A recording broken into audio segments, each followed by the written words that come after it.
2월 12일 법률방송 러투데이 시작하겠습니다. 오늘 첫 소식입니다.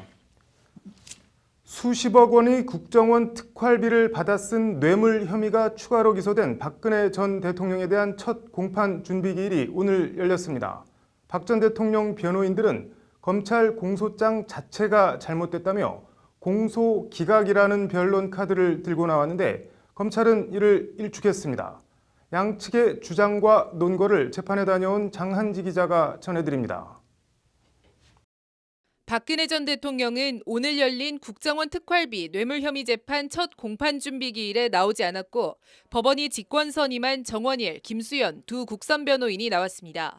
박 전 대통령은 이재만 전 총무비서관 등을 시켜 남재준, 이병기, 이병호 전 국정원장들로부터 36억 5천만 원의 국정원 특활비를 받아 기치료 등에 쓴 혐의를 받고 있습니다. 박 전 대통령 변호인들은 공소장에 적시된 이 기치료나 의상비, 문고리 3인방 같은 표현을 문제 삼았습니다. 검찰이 공소장에 문고리 3인방을 적어 대통령이 이들로 인해 눈, 귀가 가려져 국정농단을 당한 것처럼 평가절하했다.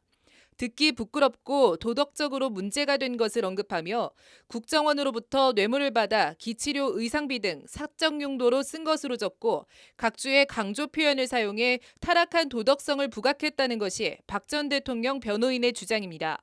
한마디로 국정원 특활비를 박 전 대통령이 받았는지부터 따져야 하는데 그 돈을 받은 것을 전제로 사용처까지 적시해 재판부의 예단을 형성하게 만들었다는 겁니다.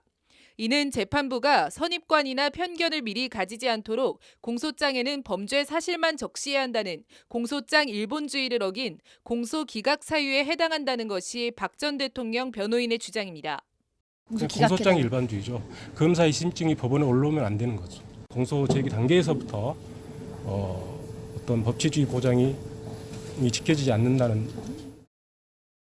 검찰은 이에 대해 문고리 3인방은 검찰이 만든 용어가 아니다. 일반인에 널리 알려진 것이다.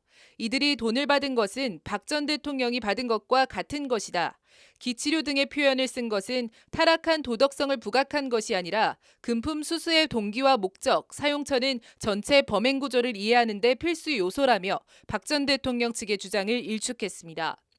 박 전 대통령 변호인은 국정원 특활비 수수 혐의를 인정하냐는 재판부 질문에는 아직 박 전 대통령을 접견하지 못했다며 다음 기일에 입장을 밝히겠다고 말했습니다.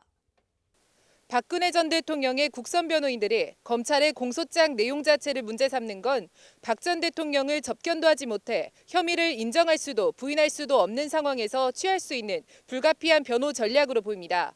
재판부는 다음 공판 준비 기일을 오는 28일로 잡았습니다. 법률방송 장한지입니다.